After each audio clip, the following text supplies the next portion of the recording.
sou a Tayana Conrad. Começa agora mais um programa Ideias e Debates. E o tema que a gente vai conversar hoje é sobre a Lei 17.291, que foi sancionada em 6 de outubro de 2020. A lei que institui a Semana de Conscientização da Síndrome Pós-Pólio. Por isso a gente traz para conversar aqui com a gente o autor da lei, o deputado Adalberto Freitas, do PSL. Seja muito bem-vindo, deputado. Boa tarde, muito obrigado, Tayane, pela mais essa oportunidade de estar aí se comunicando com a população e parabéns pela iniciativa desse programa e saúdo também a todo o pessoal da Rede Alesp que estão sempre trabalhando aí incansavelmente em todos os momentos para manter a nossa população muito bem informada. Muito obrigado. Eu que agradeço e trazemos também a Andréia Silva, ela que é presidente da Associação G14, vai contar um pouquinho para a gente também aí da experiência dela, vai trazer o depoimento e falar um pouquinho também da associação. Seja muito bem-vinda, Andréia. Obrigada, Tayane. É um prazer estar aqui. Deputado, obrigada por ter vindo. A gente é muito grato pelo carinho que a gente recebeu no seu gabinete, pelo doutor Vidotto, que sempre nos acolheu ali, e porque você encampou essa nossa demanda, essa nossa ideia de colocar essa lei, e para a gente poder falar de poliomielite, de vacina, de síndrome pós-pólio. E muito obrigada, Tayane, pelo convite, por estar aqui. E essa oportunidade é muito importante para a gente divulgar essa informação toda. Exatamente. Trago também aqui a Tatiana Mesquita, ela que é fisioterapeuta, e também vai falar um pouquinho para a gente dessa parte da saúde de quem tem a síndrome pós-pólio. Seja muito bem-vinda também, Tatiana. Obrigada pelo convite, Tayana, obrigada, deputado. Obrigada, Andréia, pela sugestão, para que eu possa aí ajudar vocês a contextualizar algumas questões importantes. Estou aqui super à disposição. Obrigada. E acho que a gente pode começar, então, né, falando um pouquinho da importância dessa lei, essa lei tão nova, né, sancionada agora em outubro. Acho que é importante a gente trazer esse conhecimento aí para a população do que é essa lei, qual que é a importância, né, dessa lei para quem tem a síndrome pós-pólio e para quem não tem também conhecer, né, esse público. Perfeito. Isso aí. Quer falar, deputado? Tatiana? Deixa eu começar, depois eu passo a bola para vocês aí. Só dar um. Primeiro eu gostaria de. Tayana e todos os ouvintes, eu gostaria de. Primeiro, tudo tem um início. Quando nós temos aí, nós chegamos ao final, que é o projeto, a lei, né? O projeto virou uma lei, né? A lei foi do dia 6 de outubro desse ano, mas tudo houve um começo. E o começo a gente deve aí ao trabalho da iniciativa, da conversa da Andréia, que é aí diretora da Associação G14, que em conversa com o nosso chefe de gabinete, né, o doutor José Francisco Vidotto, que é ativista da causa, né, é o nosso chefe de gabinete, que recebe aqui a todas as pessoas, aí, todos os PCDs, qualquer problema que tem aí de PCDs, nós encampamos essa ideia, está ajudando. Uma da nossa bandeira principal é as pessoas com deficiência, né? E o doutor Vidotto, como ninguém, tem uma vasta experiência e tem reunido pessoas aí que participam de grupos, de associações, e numa conversa com a Andréia surgiu essa questão da gente tentar levar esse projeto da Semana de Conscientização da Síndrome Pós-Pólio, e daí já rapidamente já fizemos o projeto e já passou pela casa, e então foi uma coisa assim muito rápida, né? E graças a Deus já agora é lei, né?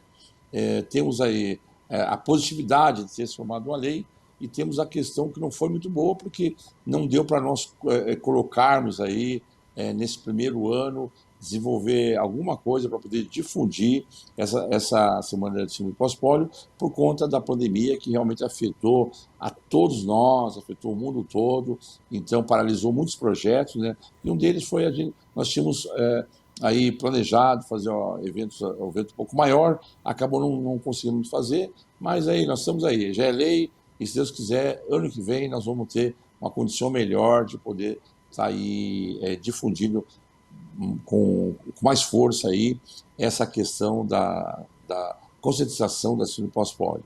E agora passo para a Andréia, que é a idealizadora de todo esse projeto aí, e foi um instrumento aí para chegar como numa lei. Como parlamentar, entendo que esse é meu dever e minha obrigação. Andréia, muito obrigado, boa tarde, obrigado. Obrigada, deputado.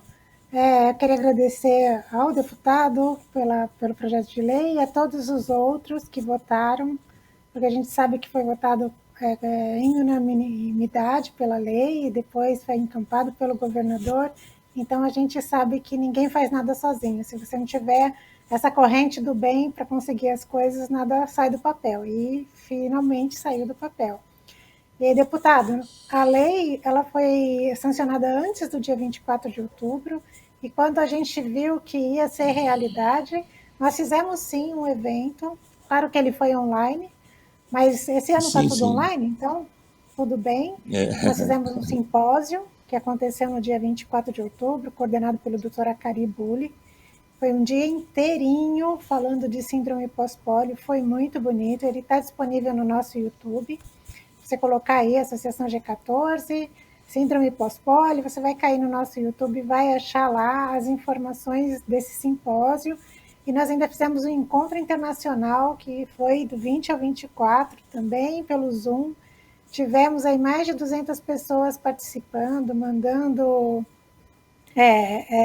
comentários, participando na sala de Zoom. Nossa, foi excelente.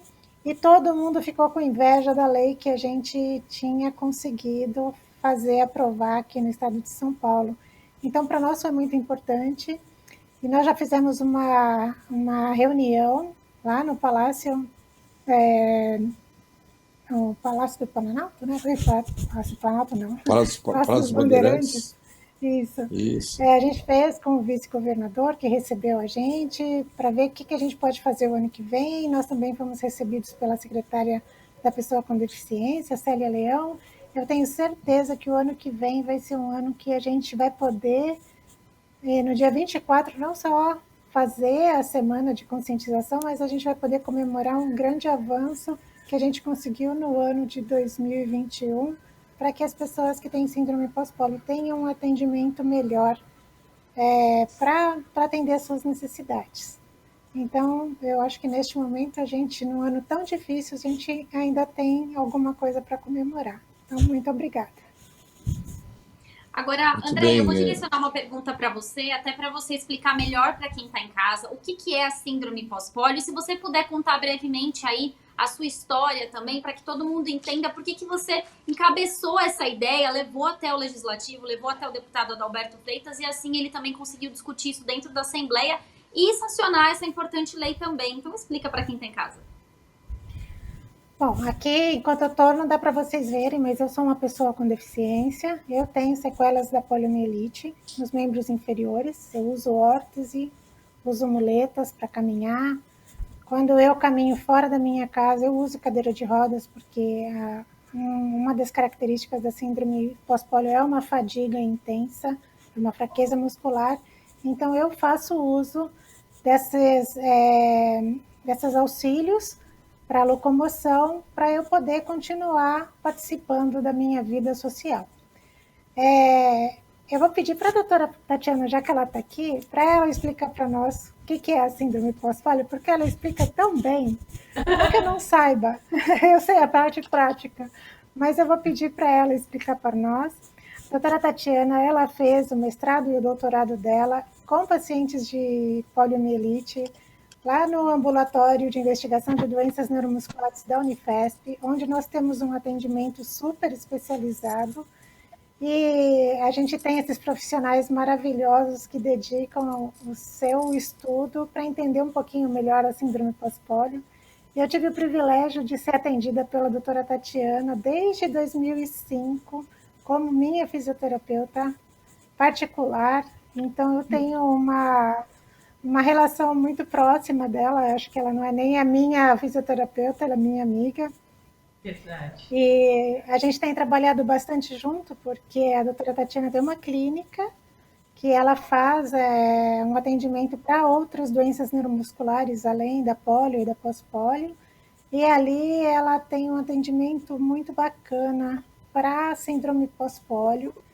Então, Tati, explica para a gente o que é a síndrome pós-polio e o que é que a gente faz quando descobre que tem síndrome pós-polio. Perfeito, vamos lá. Primeiro, eu queria falar sobre a questão da lei, né? Que eu fiquei super feliz quando eu vi a resenha toda da Tayana e a questão da lei. E aí eu pensei, puxa, quando eu entrei lá na Escola Paulista em 2002, a gente começou a estudar a síndrome pós-polio no ambulatório que estava sendo criado naquele ano. Depois de mais ou menos um ano e pouco, que o Dr. Acari publicou o primeiro estudo no Brasil sobre pacientes que tinham sequela de polio e estavam começando a ter novos sintomas.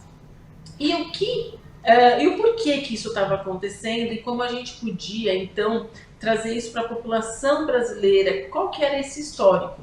Era uma doença que tinha nome, nos Estados Unidos chamava-se post-polio syndrome, e aqui a gente estava vendo se era a mesma doença ou não e caracterizando essa população brasileira. Então, de uma doença que não tinha nome, não tinha CID no Brasil, hoje existe um dia para ela.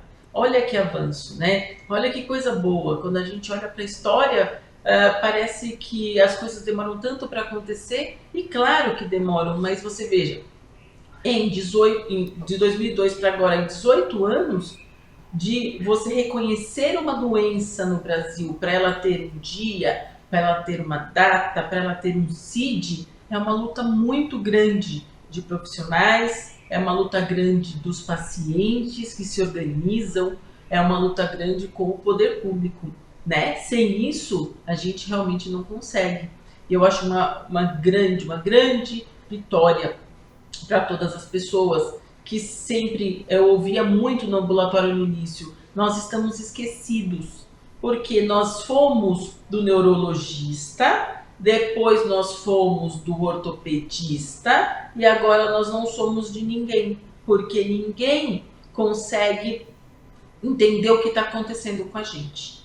E aí eu disse, não, vocês voltaram a ser do neurologista, né? E por que isso? Então eu vou explicar um pouquinho, baseado até no caso da Andréia, que foi uma das primeiras pacientes que chegaram no ambulatório, na época com 40 e poucos anos, super nova, e puxa, o que está acontecendo? Então a história dela é a história de todos os pacientes, ou da maioria deles. E vamos lá, pessoas que tiveram polio na infância, então com sequela visível ou nem tão visível, com paralisia ou não, tiveram contato com o poliovírus. Esse poliovírus causou uma infecção e dessa infecção gerou uma sequela, visível ou não. Desta forma, pessoas que fizeram atividade física ou não, passaram por centros de reabilitação ou não, pessoas que fizeram cirurgias corretivas ou não, de alguma forma tiveram uma recuperação parcial da funcionalidade e depois desse período de recuperação parcial, viveram aí um período de estabilidade funcional de pelo menos 15 anos. Então estudaram, trabalharam, pessoas que tiveram a vida aí sendo construída, família, gestação, enfim. E são pessoas que vêm, procuram o serviço de saúde novamente, dizendo que algo novo está acontecendo. O que está acontecendo? Eu estou mais fraco do que eu era. Essa perna, que era a perna que teve a polio, agora está mais fraca, ela segurava mais, agora segura menos. Ou, essa perna que era a que não teve polio aparente, que me segurava em pé, ela está falhando e eu estou caindo. Ou, nossa, eu estou tão cansada que chega no final do dia, eu não consigo ficar acordada, eu fico com uma fadiga muito grande. Então, quando a gente foi rever os critérios diagnósticos que já tinham sido estabelecidos em 1995 nos Estados Unidos, eram esses os sintomas, né? Pessoas que tiveram, primeiro, uma sequela de polio, seguido por um período de recuperação, seguido por um período de estabilidade de no mínimo 15 anos, e agora com novos sintomas, dentre eles incluídos uma nova fraqueza muscular ou uma fadiga grande, estariam incluídos nos critérios diagnósticos para a síndrome pós-poliomielite. Claro que é um diagnóstico clínico do médico neurologista e também ele solicita alguns exames para comprovação da sequela de pólio, para comprovação também ajuda para a síndrome pós-pólio, como por exemplo a eletroneuromiografia. Mas, se vocês forem pensar, a eletroneuromiografia faz um papel pequeno, né? Mas é esse histórico todo que se tem associado ao próprio relato do paciente. Então, com a Andréia aconteceu isso. A Andréia, desde que eu a conheço, a gente fez tratamento, porque ela tinha dores, ela tinha uma escoliose muito grande, apesar de ter uma marcha que era relativamente boa, com os seus aparelhos e as suas muletas já naquele momento. A gente fez um trabalho de piscina, associado a um trabalho de fisioterapia, associado a um trabalho que ela já fazia para a coluna fora. A Andréia foi melhorando desses sintomas, foi melhorando a função, o que fez com que ela conseguisse desenvolver melhor as atividades dela. Contudo, a Andréia começou a aparecer mais fadigada, a Andréia começou a aparecer algumas novas perdas de força, o que veio o diagnóstico dela depois de um tempo. A Andréia não foi diagnosticada de cara, né, Andréia? A Andréia foi diagnosticada depois, se não me engano, de alguns anos, desde que a gente começou o trabalho. E aí, ela foi tendo uma certa evolução, apesar da Andréia ser super comprometida, a Andréia foi tendo uma perda leve, o que faz hoje ela necessitar do uso de cadeira de rodas motorizada para a locomoção domiciliar, comunitária dela. Em casa, não, ela continua bem. E ela foi uma guerreira em aceitar esse desafio de ser presidente de uma associação, e faz isso com muito, muito carinho e competência. E me orgulho muito, muito de ter conhecido a Andréia lá no comecinho dessa jornada toda, onde ela viu que não tinha CID, ela viu que não tinha tratamento, e hoje conseguir tudo isso, eu acho que é uma grande vitória. E, deputado, eu queria que o senhor falasse também, né, dentro até de tudo isso que a própria Tatiana está contando para a gente. Eu sempre vejo o senhor fazendo muita questão de ajudar, né, as pessoas com deficiência. Eu sempre vejo o senhor falando em eventos e em comissões do quanto é importante até a gente associar a mídia, né, a essas causas. Por que eu estou falando isso? Eu me lembro nos anos 90 ainda de ver propaganda sobre a poliomielite, de ver campanhas de vacinação. E eu queria que o senhor falasse um pouquinho dessa parte também, da importância das pessoas entenderem que a poliomielite foi erradicada, porém existem pessoas que sofrem as sequelas da doença. Verdade. A gente tem essa iniciativa. Eu, por conta aí das questões políticas, eu trabalhei muito tempo assessorando aí parlamentares, né? Um foi o deputado Campos Machado, que ainda é deputado estadual aqui na Assembleia. Eu ajudava ele, do mesmo partido, e trabalhava com o deputado federal também, que cuidava muito da questão de aposentadoria, que é o ex-deputado Arnaldo Faria de Sá. Ficou 32 anos em Brasília. Nos últimos 15 anos que antecederam a minha eleição, eu trabalhei com ambos, né? E nós tínhamos uma preocupação aí grande com o idoso, e também acompanhava já os trabalhos do Dr. José Francisco Vidotto. Ele é presidente de uma associação que tratava dessas questões, e aí via a importância que tinha, né, que ainda tem, né, de ter políticas públicas para as pessoas com deficiência. Nós sabemos aí que o governo, assim, por mais que ele queira fazer, não consegue dar conta de todas as demandas das pessoas com deficiência. Então, a gente vê inúmeras pessoas aí, a gente sabe que se agrupam para poder um ajudarem as outras, porque sabe que o que vem aí da iniciativa do governo não é o suficiente. Isso é um reflexo em todo, não é só em São Paulo, mas todo o Brasil tem essa característica, né, de não ter assim um empenho por parte dos governantes para que as pessoas tenham um atendimento bom, tenham profissionais aí que cuidem realmente das pessoas para acabar um pouco, diminuir um pouco o sofrimento, diminuir as dores, as sequelas e tudo mais, né? Então, sempre acreditei nesse trabalho e vi e vejo a situação com preocupação como legislador, de algo que nós temos que fazer diariamente, é uma preocupação constante, e por conta do Dr. Vidotto, que teve paralisia infantil, né? Andou muito tempo com muleta, depois foi para a cadeira de roda, como a grande maioria, que esse é o trajeto. Quem tem a paralisia vai se agravando, né? E aí por conta da síndrome pós-pólio.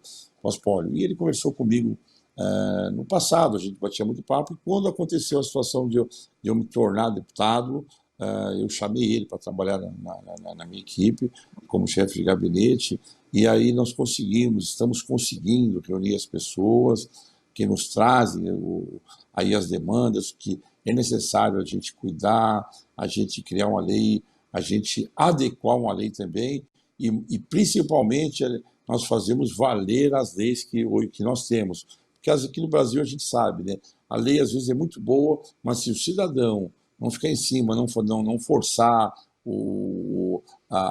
as coisas acontecerem, a lei acaba sendo esquecida e ninguém mais cumpre. Então, nós temos, além de a preocupação de estar criando novas leis, adequando a nova lei para as questões mais atuais, né, por novas leis que vão surgindo, né?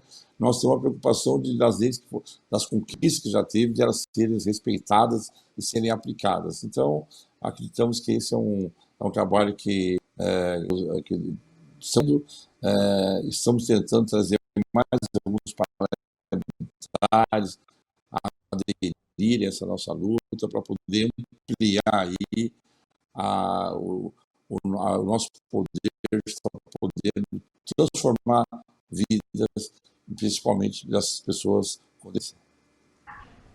E além da lei também, né, deputado, existe a frente parlamentar pós-pólio também, da qual o senhor faz parte dentro da Assembleia Legislativa. Também é importante ter uma frente parlamentar para discutir esse assunto, né?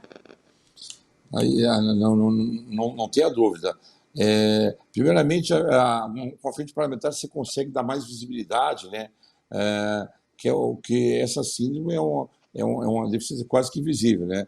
A pólio, ela impossibilita a locomoção, que é a paralisia infantil, né?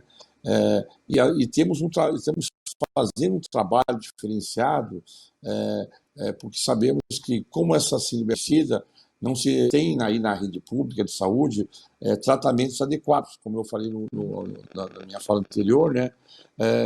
E nós sabemos também que os ambulatórios que cuidavam de doenças neuromotores estão sem recursos também.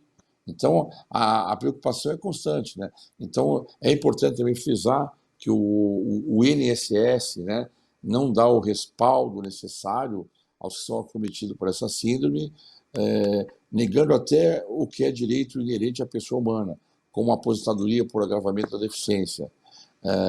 Obviamente, para aqueles que têm a doença detectada em sua época laborativa, né, como parlamentar, desde o início do meu mandato, tenho como bandeira essas pessoas com deficiência. Então, essa frente parlamentar, ela vai dar mais força ainda a essas questões, envolvendo todas as questões referentes aí, não só aí a síndrome pós-pólio, como outras síndromes aí que as pessoas são acometidas. Então, é importante estar sempre, essa frente está sempre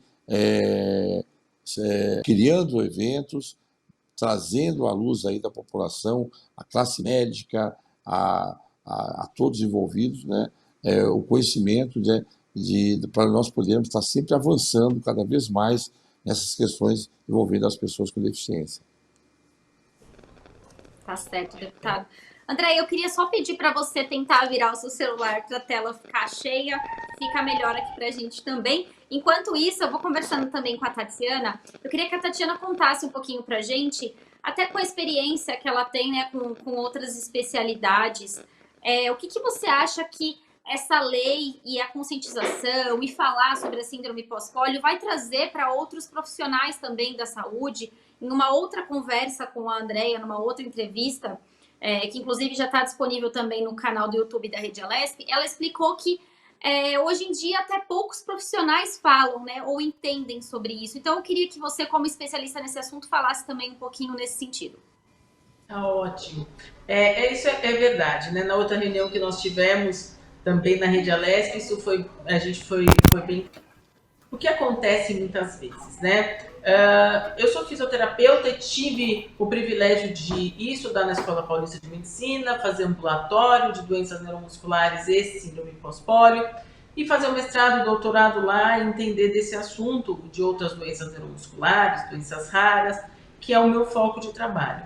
Mas mesmo como o nome diz, né, doenças raras, não são a maioria dos profissionais da saúde que conhecem. A maioria dos profissionais da saúde, mesmo que trabalhem com a parte neurológica, eles vão entender de AVC, de traumatismo craniano, lesão medular, que são, infelizmente, o maior número das doenças e sequelas neurológicas que a gente tem. Então, quando a gente fala de uma doença rara, como é a síndrome pós-pólio e outras doenças neuromusculares, a gente encontra muitas pessoas que não fazem ideia do que seja.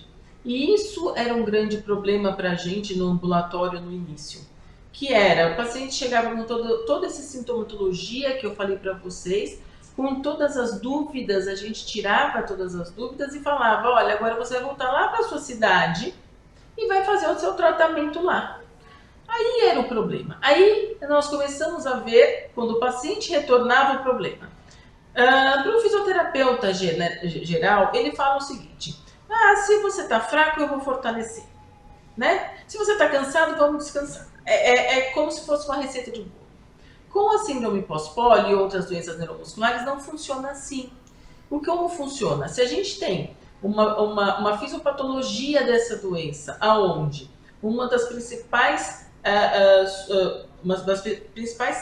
não vou dizer certeza, porque a fisiopatologia ainda não se tem a certeza do que acontece, mas a mais propensa é que seja por uma sobrecarga do neurônio. Quer dizer, o neurônio que ele inervava 400 fibras, naquele período lá atrás de recuperação, de reinervação, ele passou a inervar 800, 1.200, o triplo, o quádruplo de fibras musculares. Então, nesse momento, ele está sobrecarregado. E essa sobrecarga faz com que ele degenere. E aí aparece a nova atrofia, né? Se a gente for ver uma biópsia, vocês vão ver uma nova atrofia muscular daquelas fibras associada a uma perda de força, que consequência leva à fadiga. Então, não estamos falando de uma classe de pacientes que está fraco, eu boto peso para fortalecer, porque eu levo a fadiga e pioro o sintoma. O que eu tenho que trabalhar é a função que está sendo perdida. Então, Andréia, puxa, eu não consigo levantar e sentar com tanta facilidade. Estou com mais dificuldade, estou pondo peso na mão, está doendo meu ombro porque eu não consigo mais. Então vamos trabalhar, o que está faltando? Está faltando abdômen, está faltando isso. E a gente conhecer um pouco mais da doença e não usar peso, não usar uma carga leve o paciente à fadiga, porque senão os sintomas vão ficando cada vez maiores. E isso é o que a gente vê até hoje, né? A gente, 18 anos depois da fundação do ambulatório, a gente ainda vê muito isso, porque eu recebo na clínica muitos pacientes assim. O que acontece? Vendo tudo isso acontecer, vendo que os pacientes, eu mandava para faculdades, porque a gente pensa, tá bom, são alunos que tratam, mas existe um professor, né, que supervisiona. O paciente nem sempre voltava bem tratado. Clínicas de convênio, pior ainda. Ninguém nem sabia o que estava fazendo, punha peso para o paciente fazer e o paciente voltava ainda lesado. A gente começou a perceber que existia necessidade de fazer uma capacitação para profissionais. Isso foi feito, um programa de capacitação para profissionais da saúde, que eu acredito que nós conseguimos aí capacitar algumas pessoas. Foi feito na Escola Paulista e teve também, eu acho que foi quando começou uma conversa com o poder público naquele momento. Conseguimos, foi uma capacitação linda. Mas ainda temos um déficit, porque ainda chegam pacientes aqui hoje em consultório dizendo: eu não sabia o que era isso até uma semana atrás. Eu estou desesperada porque eu estou ficando fraca. Não sabia o que era, fiz exames de tudo, fui no médico, o ginecologista pediu 1000 coisas, endócrino pediu 1000 coisas. Ninguém sabia o que era. Então ainda existe, sim. E que eu acho que você ter uma lei, você ter uma data, você ter um CID, é essencial para que isso vá sendo difundido, né? É assim que a gente faz com outras doenças. Tem o dia da esclerose múltipla, tem o dia... E isso, eu acho que os grupos, eles vão se organizando e a gente vai difundindo. Tanto a parte do que como ter o diagnóstico, quem eu procuro, o que eu sinto, explicar o que eu sinto e, principalmente, um grupo de apoio, que é o que a G14 dá para os pacientes, né? Você ter com quem falar, com quem te tira aquela dúvida rápida, aquela dúvida na hora. Eu acho que isso ajuda demais. Eu acredito que um dia para se comemorar é um dia para a gente divulgar e a gente conscientizar cada vez mais as pessoas. Então, eu fico muito feliz e acho que vai ser um grande ganho para todos os pacientes, que vão ter profissionais que entendem melhor do que eles sentem e vão tratá-lo melhor. É verdade, Tatiane, até usando uma fala da Andréia do nosso último programa, é importante que a gente fale disso, porque a gente sabe que é uma doença que foi erradicada, então é mais importante ainda falar sobre isso, porque não existem mais pessoas diagnosticadas com poliomielite, mas existem aquelas pessoas que sobreviveram à poliomielite e que precisam dessa visibilidade também, então por isso a importância também de levar para o legislativo e o legislativo também trabalhar essas questões. Agora, Andréia, passo a bola para você também, para você contar um pouquinho para a gente o que faz a Associação G14. Conta um pouquinho aí para quem está em casa. A Associação G14 ela nasceu inicialmente com o nome de Associação Brasileira de Síndrome Pós-Pólio, lá no ambulatório neuromuscular. Infelizmente, por algumas questões legais, a associação deixou de atuar. A gente teve uma perda muito grande, que era o presidente da Abrasp, o Baggio. Ele faleceu no meio do caminho, porque, infelizmente, a gente tem muitas perdas. A expectativa de vida de sobreviventes da polio não é muito alta. A gente está vendo algumas pessoas chegarem aí 75, 80 anos, mas a gente também tem muita gente que, se tem uma polio mais grave, né, uma sequela de polio mais importante, a expectativa de vida ela acaba diminuindo justamente porque o acesso ao tratamento é difícil, o acesso ao diagnóstico é difícil, o acesso ao socorro quando você tem algum problema de saúde, se você vai para uma emergência médica também é difícil. Então, com o falecimento do Baggio, a associação ficou um pouco delicada, e aí, aqui no Brasil, é mais difícil fechar uma empresa do que abrir, né?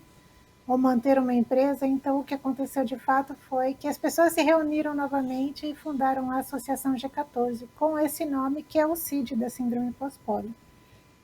Então, ela nasceu junto com o trabalho da Unifesp, porque a Unifesp, fazendo os estudos, ela acaba juntando os pacientes. Eu mesma participei de uns 3 ou 4 estudos lá, e a gente acaba indo toda semana lá para participar do estudo, seja para uma nova terapia, para uma nova abordagem, para um novo medicamento.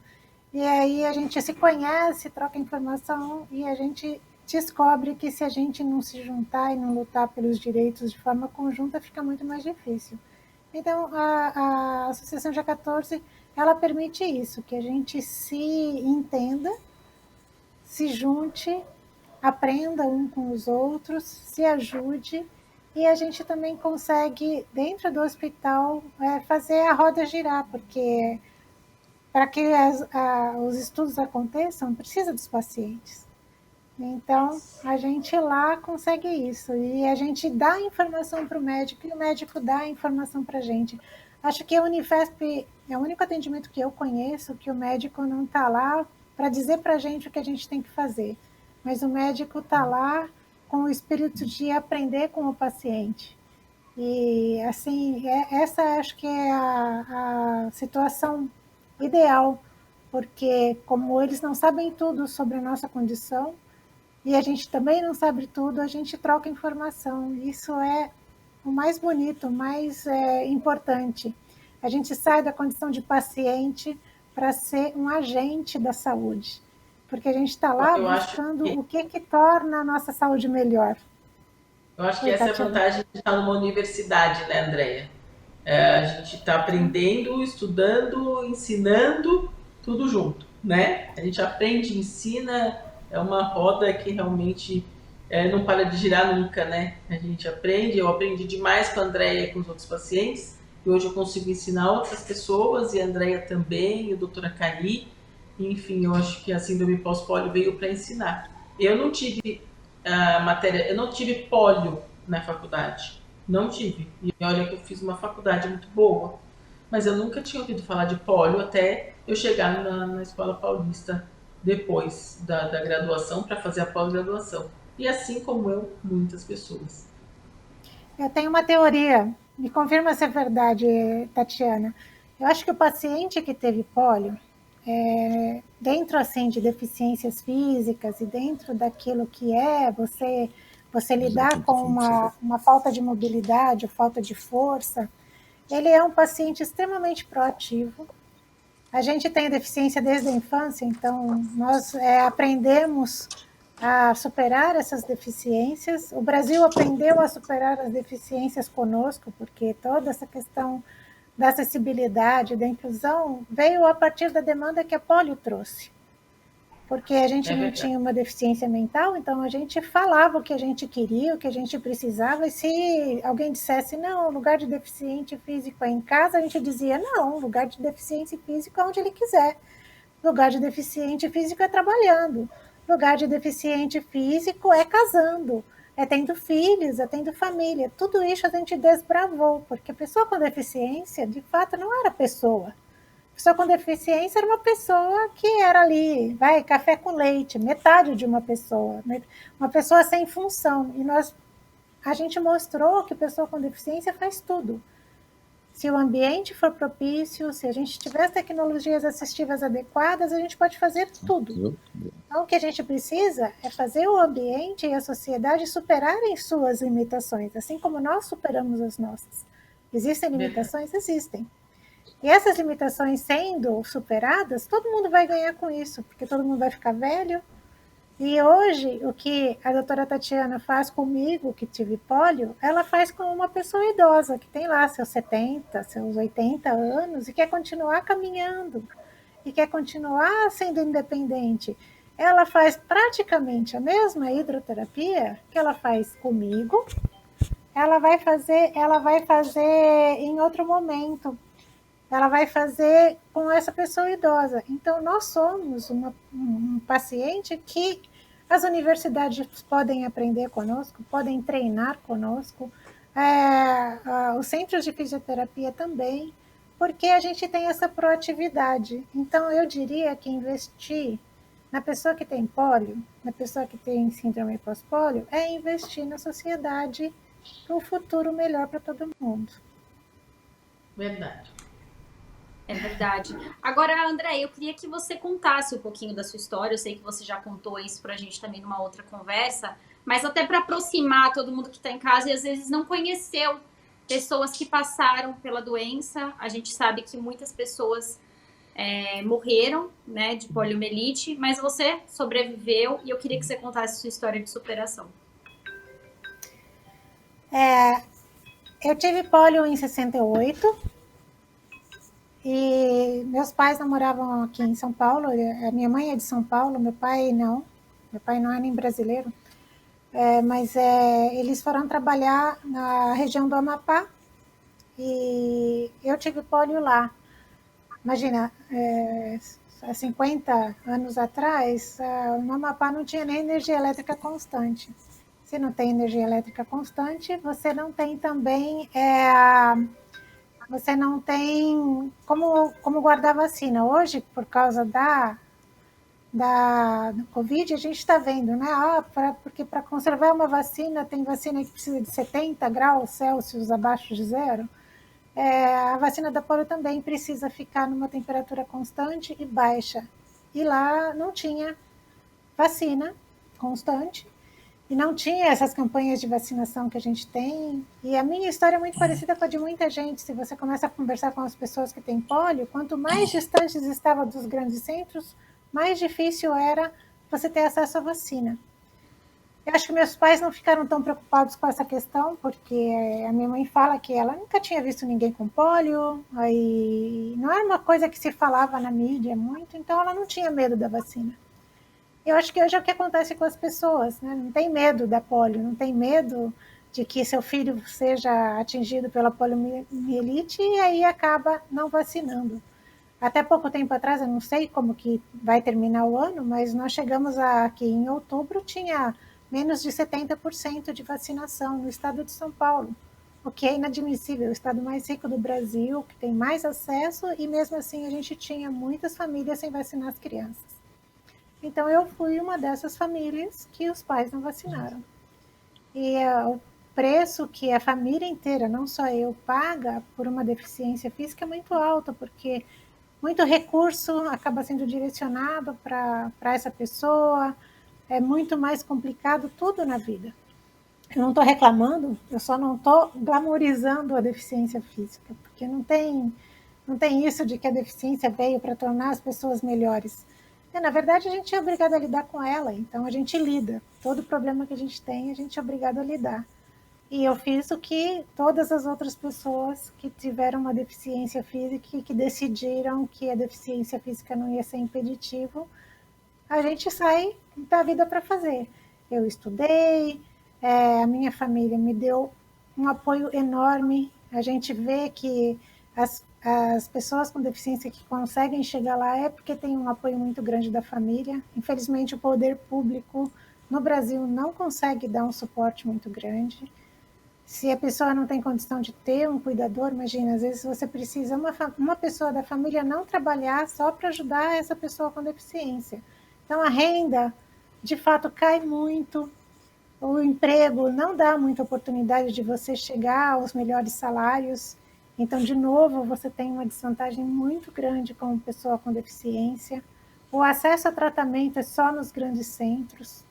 Imagina, eu tenho muita sorte de estar em São Paulo, de ter a Unifesp, de ter a doutora Tatiana, mas mesmo em São Paulo, em Campinas, você não tem um tratamento adequado. Em Campinas tem Unicamp, em Campinas tem outras universidades, mas o trabalho que a gente tem aqui não tem.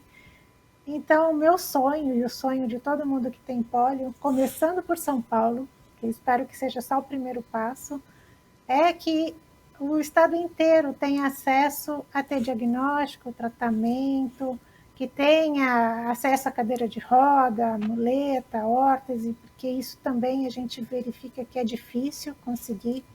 Imagina, a gente é uma população que não teve cadeira de rodas na infância, a gente ouve histórias de pessoas que foram estudar sendo levadas num carrinho de pedreiro, carrinho de mão, ia para a escola. Isso quando não ia engatinhando, se arrastando, e chegava lá, a professora lavava os joelhos, lavava as mãos para poder estudar. São histórias assim que a gente fala, como assim? Isso aconteceu? Aconteceu 45 anos atrás, 50 anos atrás, não é 100 anos, 150 anos, é ontem. 50 anos é pouquíssimo. Então, a gente espera que todos esse ganho dessa lei possa chegar lá no estado inteiro, nas cidades pequenas, né, lá na ponta do nosso estado, e que todo mundo tenha direito a ter um diagnóstico e um tratamento.